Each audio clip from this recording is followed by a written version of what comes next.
हम अपने YouTube channel व्योम के पार पर घाघ की कहावतों के माध्यम से आपका स्वागत करते हैं। घाघ एक प्रसिद्ध लोक विशेषज्ञ थे, कृषि विशेषज्ञ थे और जनता की बातों को बहुत अच्छी तरह से समझते थे।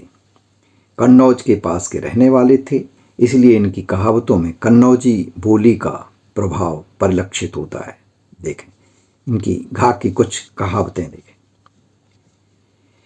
चार छावे छा निरावे, तीन खाट दो बाट। यानी छप्पर छाने में चार आदमी, खेत की निराई करने में 6 आदमी और चारपाई बिनने में 3 आदमी और रास्ता चलते समय 2 व्यक्ति हों तो अच्छा रहता है। यानी ये अच्छा संयोग है। एक और कहावत देखें घाघ की। कलयुग में 2 भगत हैं, कलयुग में 2 भगत हैं, बैरागी और ऊंट। वे तुलसी बन काटहीं, ये पीपल करते ठूंठ। यानी वे तुलसी बन काटहीं, ये पीपल करते ठूंठ। कलयुग में 2 बैरागी है ना, यानी 2 भगत हैं, 2 भक्त हैं। एक तो बैरागी, जो वैराग्य जिन्होंने धारण कर लिया है, साधु सन्यासी, और दूसरे ऊंट। अब क्या व्यंग किया है इसमें इस कहावत के माध्यम से कि कलयुग में 2 बैरागी हैं, ऊंट और भक्त।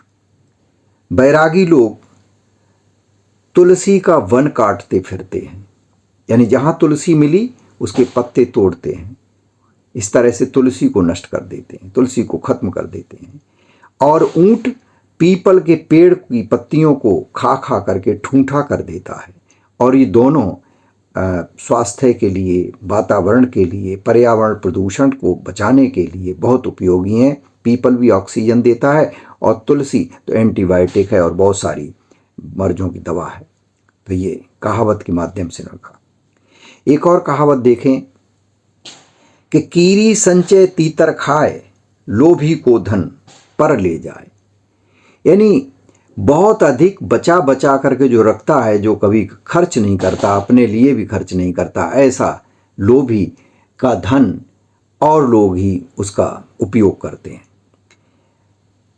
कीरी संचय तीतर खाए, यानी जो चींटियां अनाज इकट्ठा करके रखती हैं उसे बाद में तीतर, जो एक पक्षी होता है, तीतर खा जाता है।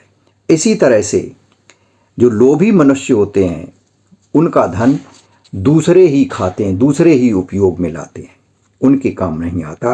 वो लोभी बचा बचा कर जीवन भर कमाई करते रहते हैं और खुद अपने लिए कुछ भी उसका उपयोग नहीं करते, उनका धन कोई और ही खाता है। एक कहावत इनकी बड़ी प्रसिद्ध है कि एक तो बसो सड़क पर गांव, दूजे बड़े बड़िन में नाव। एक तो बसो सड़क पर गांव, दूजे बड़े बड़िन में नाव। तीजे रहे दरस से हीन, घग्गा ये हैं चिंता 3। यानी एक तो सड़क पर गांव जिसका होता है तो कोई भी आते जाते चला आता है, रिश्तेदार बहुत आते हैं, मिलने वाले बहुत आते हैं, परेशान हो जाता है। दूजे बड़े बड़िन में नाव, अगर बड़ा नाम है तो भी लोग मिलने के लिए चले आते हैं और घर वह दिन भर आवाजाही बने रहती है, अपना काम नहीं कर पाते, परेशान होते हैं। तीजे रहे दरस से हीन, और तीजे रहे दरस से हीन, धन का अभाव अगर है तो भी वह परेशान होता है। और घग्गा ये हैं विपदा 3। घाघ कवि कहते हैं कि ये 3 तरह की जो विपत्ति हैं व्यक्ति को होती हैं। एक चारपाई जो गांव में होती है बांस से बुनी हुई, उसके बारे में घाघ ने एक कहावत कही है बड़ी अच्छी। अब तो चारपाइयाँ कम होती, लेकिन गांव में अभी भी चारपाई हैं, अभी उसी तरह की चारपाइयाँ हैं, बांस से बुनी हुई होती हैं। कहावत देखें कि कुतवा मूतन मरकनी, सर्वलील कुछ काठ, और घग्गा चारो परिहरो, तब तुम सो खाट। यानी कैसी खाट पर सो, जिस चारपाई पर कुत्ते पेशाब करते हों, कुतबा मूतने मरकनी, सर्वलील कुछ काट, जो चरवनाने वाली हो, बैठते ही चर चर चर चर करती हो, किसी के बैठने से नीचे धंस जाती हो, और जो एड़ी की नस काटने वाली हो, यानी जो एड़ी है वो अदवाइन पर दौन पर रखी हो, यानी छोटी चारपाई हो आकार में। गग्गा चारों परिहरो तब तुम उसको काट, घाक कहते हैं किसी चारों ऐसी चारपाई को छोड़ देना ही श्रेयस्कर है, तभी ऐसी चारपाई पर कभी नहीं लेटना चाहिए, ऐसी चारपाई छोड़ दो। एक और चारपाई पर ही इनकी कहावत है, बड़ी प्रचलित है कि झिलिंगा खटिया बातल देह, तिरिया लंपट ठाटे गेह, भाई बिगर के मुद्दई मिलंत, और कहें घागते विपदा के अंत।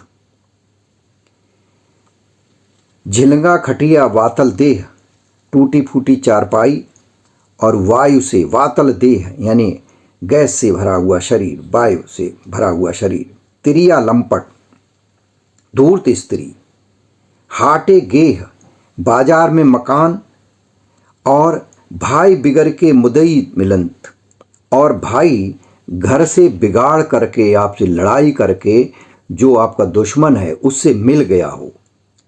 कहें घाग ये विपत्ति का अंत, घाग कहते हैं कि ये सबसे बड़ी विपत्तियां हैं, इनसे अंत पाना बड़ा मुश्किल होता है, ये बहुत कष्टदायी होती।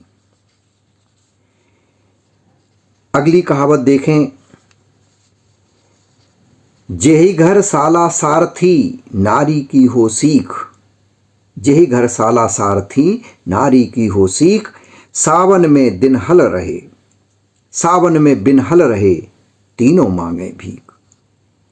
यानी जिसके घर में साला मालिक हो उसी की चलती हो, साला यानी पत्नी का भाई बहुत आता जाता हो और उसी की चलती हो, और जिसके घर में नारी की हो सीख और स्त्री के अनुसार ही सारे काम चलते हों, और जो किसान सावन में बिन हल रहे, सावन के महीने में जिसके पास हल बैल न हो,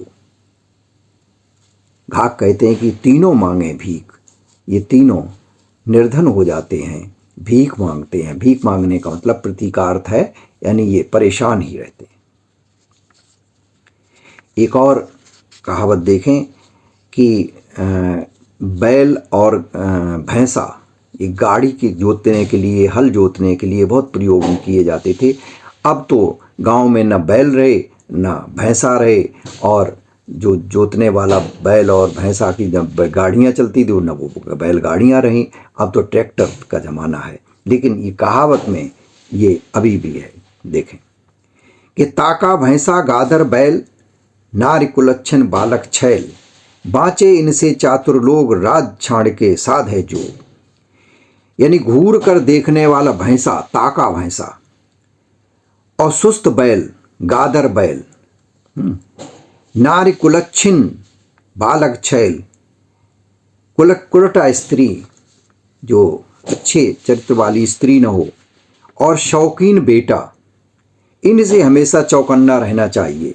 इन लोगों के साथ कितना भी सुख क्यों न हो, इनको छोड़ करके कहीं अलग रहना चाहिए, नहीं तो दुखी ही रहेंगे। अगली जो इनकी कहावत है वो देखें कि रूठे देव मेघ ना होय, खेती सूखत नैहर जोय, और पूत विदेश खाट पर कंत, घाग कहें ई विपत्ति के अंत।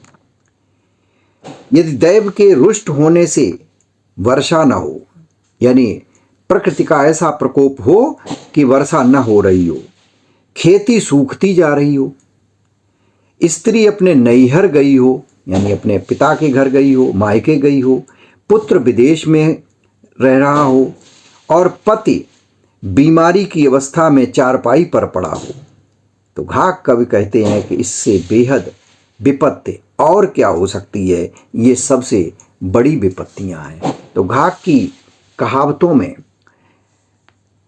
प्रतिदिन की जो व्यवहारिक जीवन की बहुत सारी बातों को इनमें दर्शाया गया है।